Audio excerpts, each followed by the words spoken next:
Yo, yo, yo, what's going on, guys? Hope you all are doing well. I know that I am. Let's go ahead and get started. All right, so we're going to hop right in. We have about 13 minutes until New York session starts.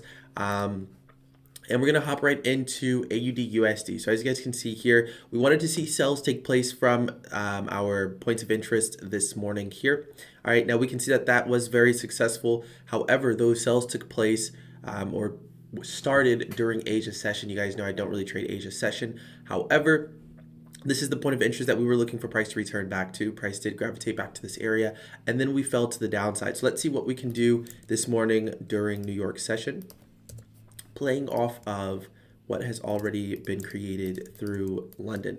Now I am going to look for possible continuation sells unless we start to take out some type of internal structure and things like that. What I'm looking for out the gate, okay, I'm paying attention to this area here.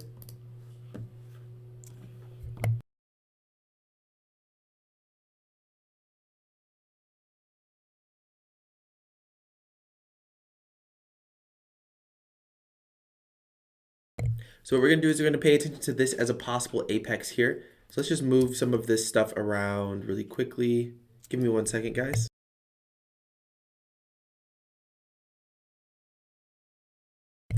So we have this apex point of interest, which is right here within this area. All right. Make sure you guys are also marking this up on your chart. And give me 1 second, guys. Let's see.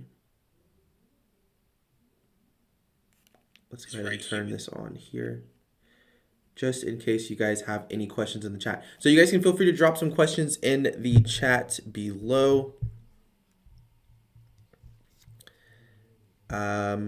Let's see. All right, we're good to go. So we have this as a point of interest. Fantastic. We do have some type of internal point of interest here.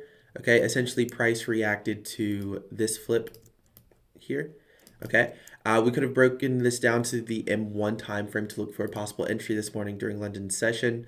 That's the only thing about calling trades out hours before a session starts. The good thing about doing that is you know your strategy works when you're able to call out trades hours before the actual trading session starts, and you see that that trade idea comes into fruition. But another challenge is, for example, this type of situation where you want to see price tap into a certain area and give you some type of entry and then continuation.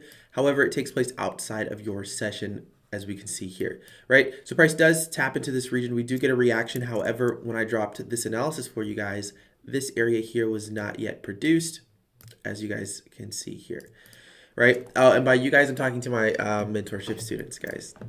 So price pushes to the downside. We're interacting with demand right now. Essentially what I'm looking for is continuation moves to the downside, right? So right now there's really nothing for me to do. We do have this swing low here. I honestly would be waiting for this swing low to be taken out here, right? And then once that swing low is taken out internally, then I will be looking for price to return back into this range here to give me some type of point of interest.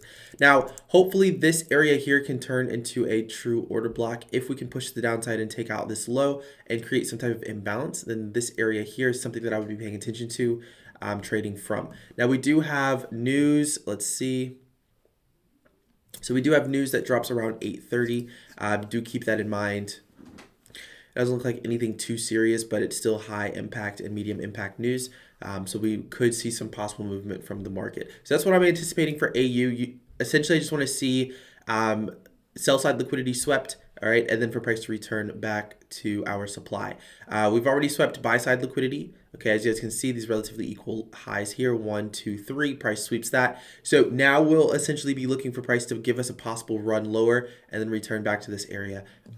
Some type of point of interest should form here. All right, let's move on to Euro USD. All right, so Euro USD, I actually wanted to see higher pricing. All right, we have relatively equal highs here. I wanted to see that getting swept within this area before price continued to run lower. However, we can see that price did not return higher, which does happen sometimes. It's all a part of trading.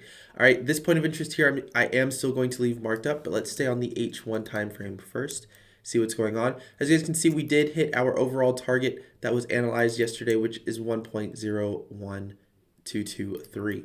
All right. One thing about trading is not something that you're trying to be correct on. Trading is just something where you're trying to take advantage of price properly. So we have that up break of structure there. This is our change of character, giving us that down momentum push. Okay, we do have a point of interest here. We have supply that came into the market within this inside bar here. Let's drop down to the M15. All right, that M15, which is here. This would have been a beautiful, beautiful, beautiful London session trade. Absolutely phenomenal London session trade. Using the institutional trading plan, your entry would have been, if we break this down, using my entry method. Now, I did not necessarily trade London session, but I do have London traders who should have traded London session. So if you did trade London session, then congrats to you. This was a beautiful trade. Okay, so based on my new entry method, well, it's not really a new entry method. Well, let's just go based off the institutional trading method. So trading based off the institutional trading method, I would have probably used this entire candle here just to be on the correct side of the market. This should have been, if you are a student of mine, if you are a scholar of mine, this should have been your entry for London session, 3 pips as your risk.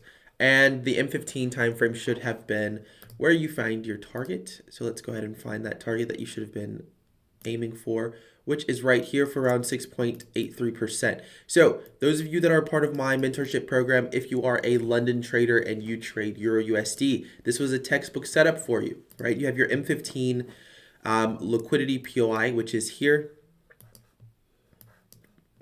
Price pushes to the downside, takes out this low here, and returns back to this area and gives you a nice entry opportunity during London session, targeting this M15 swing low here. All right, absolutely beautiful. So what are we waiting on as it relates to New York session? Let's go ahead and mark this up here. And we have New York session in 6 minutes. So we are making fantastic timing. Nosa Isaac, what's going on, my friend? I hope you are doing well. Where are you from? What pair are you trading? And what session are you trading, my friend?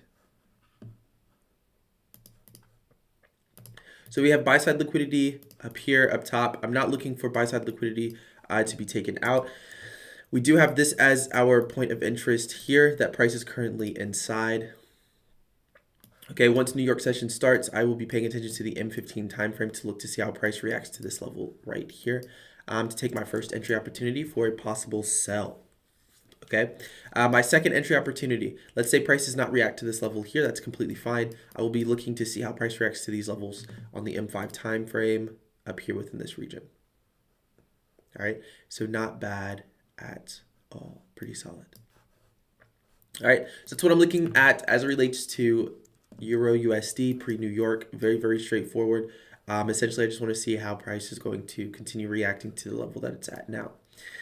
All right, GBP USD. Also, guys, we are dropping a Euro USD video and a GBP USD video today, going over my GBP and Euro USD trades from yesterday. So for those of you guys who missed out on the live stream where I was breaking those trades down on the London live, feel free to tune in tomorrow or today, excuse me, because we'll be recording those videos and uploading them for you guys. Oops, I have something in my eye.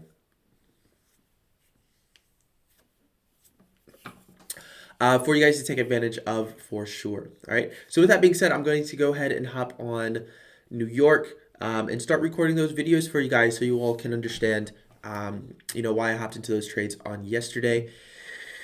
And then we will continue moving forward. I don't have anything for you all as it relates to GBP USD. All right. Essentially, we're inside of this internal range here. Here's the high. Here's the low.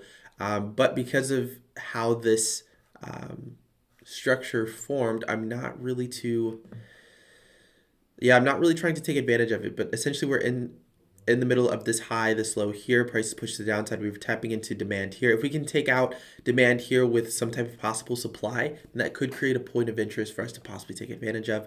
We just have to wait and see what happens. Now, yesterday I wanted to see price tap into this area here and sell. We can see that we continue to push to the upside just a little bit. The reason why I don't trade Asia session, usually it sweeps some type of liquidity. As we can see here, we swept this liquidity. It looks like price actually gave us an entry during London as well. to be honest with you guys. So this was our change of momentum here. Then we had this as a point of interest here.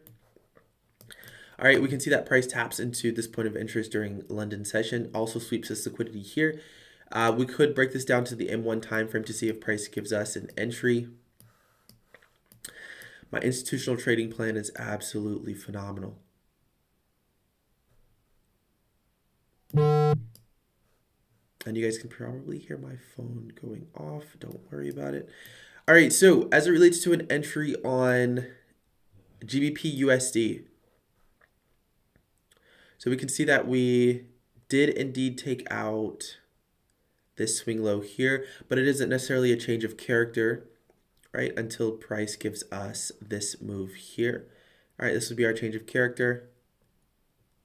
A little bit of inducement dropped.